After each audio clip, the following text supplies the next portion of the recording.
North Korea's been on the verbal warpath lately, warning of a crisis beyond control. Pyongyang even released an unusual triple statement of disapproval last Sunday.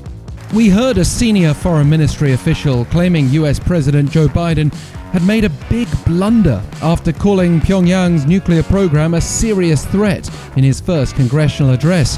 The US was warned it will face a worse and worse crisis beyond control in the near future if it doesn't change its approach. And then, in a separate statement, the ministry condemned Washington for criticizing its human rights record. You may have seen that the US recently slammed Pyongyang as one of the most repressive and totalitarian states in the world.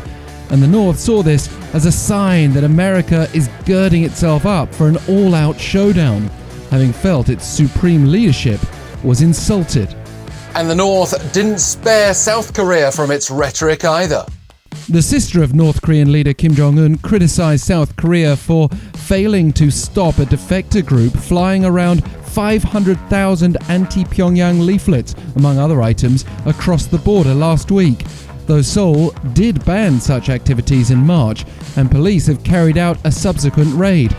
Kim Yo-jong referred to defectors as human waste and threatened corresponding action against what she called a serious provocation. That could mean going even further than when the North blew up an inter-Korean liaison office last summer. Interestingly, this week North Korea's used fear of COVID-19 infection to dissuade its people from touching the items carried by the balloons.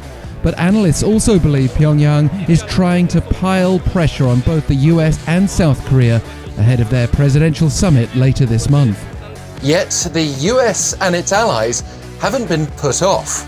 The G7 countries issued a joint statement from London on Wednesday urging the North to return to denuclearization talks and to engage in inter-Korean dialogue, and reiterating their commitment to UN Security Council resolutions. They also underscored concerns about human rights violations in the North. As an invited guest at the G7 meeting, South Korea was very much involved in discussions on the North, and this comes after the Biden administration last week said it had completed its policy review on North Korea, aiming to distance itself both from Donald Trump's top-down approach and Barack Obama's strategic patience.